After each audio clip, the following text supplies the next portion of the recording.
Reporter mega exclusive.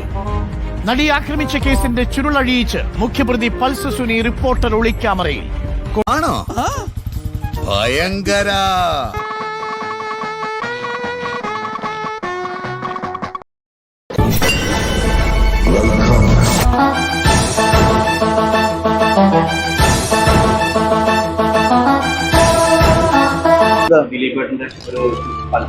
അയ്യോ, reporter channel അത് ഒളിക്യാമറ അത് ഒളിക്യാമറ.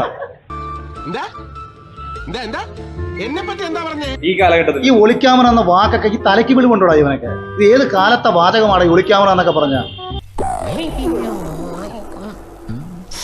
എന്താ ഉറക്കം വരുന്നു. ഇന്ന് ഏത് മുക്കിലും മൂലയും നടന്നു കഴിഞ്ഞാൽ CCTV-യുടെയും ക്യാമറ വലയത്തിലും പെട്ട് ജീവിക്കുന്ന മനുഷ്യന്റെ ഇടയിൽ റോഷിവാലം എന്ന് പറയുന്ന മാധ്യമപ്രവർത്തനം പോയിരുന്നിട്ട് ബൈറ്റ് എടുത്തിട്ട് റോഷിന്ന് വിളിച്ച് മറ്റവൻ സംസാരിക്കുക. വേണ്ട സമയത്ത് നല്ല വാക്കും വരില്ല. അതുകൂടാത്ത ആരുമല്ല. എന്നിട്ട് ഇപ്പം പറയുന്ന വ്യക്തമാണേ. അപ്പൊ നിങ്ങൾ എന്റെ ഫ്രണ്ടിൽ നിന്ന് ക്യാമറ എടുക്കുന്നുണ്ട്, ഇത് ഇപ്പുറത്ത് ഒരുത്തിന് കണ്ടൂടെ? അല്ലെ ഞാനിപ്പോ ഇവനോട് മാത്രം സംസാരിക്കുന്നു, വേറെ ക്യാമറ എടുക്കുന്നു, ഇത് എനിക്ക് കണ്ടൂടെ? ഇവർ ഇപ്പുറത്തിന് സാമാനം പിടിച്ചുകൊണ്ട് നിൽക്കുക എന്നുള്ള കാര്യം. അതായത് ഇത്രയും വൃത്തികെട്ട നാറിയ മനസ്സിന്റെ ഉടമകളാണ് ഇവരെന്നുള്ളതിൽ എന്റെ തെളിവ്.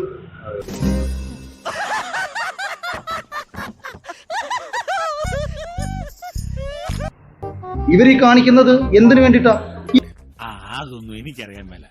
ഇങ്ങനെ എന്തെങ്കിലുമൊക്കെ പറയുമ്പോഴേ കാശ് പണ കെട്ട് മണി മണി, കാശ് പണ കെട്ട് മണി മണി. ഈ പൾസർ സുനിക്ക് എന്താ കോടതിയിൽ ഇതെല്ലാം പറഞ്ഞൂടെ? 8 വർഷം കഴിഞ്ഞ് ജയിലിൽ നിന്ന് ഇറങ്ങി ഒരുത്തൻ്റെ അടുത്ത് ഒളിക്കാൻ പറയാം. അവൻ ആരടുത്തും പറയാത്ത വെളിപ്പെടുത്തൽ നടത്തിയത്. എന്താ പറഞ്ഞേക്ക? എന്തൊക്കെ പറഞ്ഞാലും ഇതൊരുമാതിരി മറ്റടുത്ത പരിപാടി തന്നെയാണ്. അല്ല എന്താണ് അവന്റെ ഉദ്ദേശം? എന്താണ്? ഇതെവിടെ ആർക്കറിഞ്ഞൂടാ? ഇവൻ പണഞ്ഞൊക്കെ ഇവിടെ ആർക്കറിഞ്ഞൂടാത്ത? അതായത് ഇപ്പൊ പൾസർ സുനി പറഞ്ഞു എങ്ങനെങ്കിലും എന്റെ 80 ലക്ഷം രൂപ ഒന്ന് മേടിച്ചു തരാൻ പറ്റൂല. സംഭവം എനിക്കൊരു 80 ലക്ഷം ഇവിടെ കിട്ടാറുണ്ട്.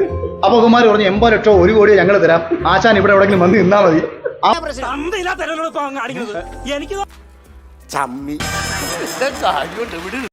സത്യം പറഞ്ഞ ഉപജീവനം നടത്തേണ്ടവർ കള്ളം മാത്രം വിറ്റ് ജീവിക്കുന്നു.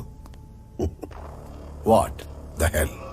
രാഷ്ട്രീയവും മീഡിയയും ഒരേ എല്ലിൻ കഷ്ണത്തിന്റെ 2 അറ്റങ്ങളിൽ ഉറിഞ്ചി വളരുന്ന 2 ചെന്നായ്ക്കൾ.